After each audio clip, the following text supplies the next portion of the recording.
வெள்ளிக்கிழமை நள்ளிரவில் அம்பாங் ஸ்ரீ பொத்தாலிங் வழித்தடத்திற்கான பண்டார் தாசி ஸ்லாத்தான் எல்ஆர்டி நிலையத்தில் 2 கால்பந்து ஆதரவாளர் கும்பல்கள் இடையே மூண்ட சண்டை குறித்து பிரசாரணா நிறுவனம் போலீசில் புகார் செய்துள்ளது.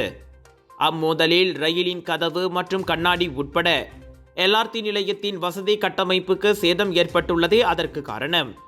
எனினும் நல்ல வேளையாக எவரும் அதில் காயமடையவில்லை. நிலைமை கைமீறி போவதற்குள் பணியில் ஈடுபட்டிருந்த உதவி போலீசார் அவர்களை அங்கிருந்து அப்புறப்படுத்தினர். அச்சம்பவம் உண்மையிலேயே வருத்தம் அளிப்பதாக கூறிய பிரசரணா, ரயில் நிலையங்களிலும் ரயில் பெட்டிகளிலும் எந்தவொரு வன்முறையாட்டத்திற்கும் இடமில்லை என எச்சரித்தது. கெல்லான் பள்ளத்தாக்கில் ராபிட் கேஎல் ரயில் மற்றும் பேருந்து சேவை வழிநடத்துனர் என்ற முறையில் பொது போக்குவரத்துகள் பயணிகளுக்கு பாதுகாப்பாகவும் வசதியாகவும் இருப்பதை உறுதி செய்ய வேண்டியது தங்களின் கடமையாகும். அதே சமயம் பயணிகளும் பொறுப்பாகவும் நாகரிகமாகவும் நடந்து கொள்ள வேண்டியது அவசியம் என பிரசாரணா சுட்டிக்காட்டியது. இந்நிலையில் ஏற்பட்ட சேதாரங்களுக்கு சம்பந்தப்பட்டவர்களிடமிருந்து பிரசாரணா இழப்பீடும் கூறியுள்ளது.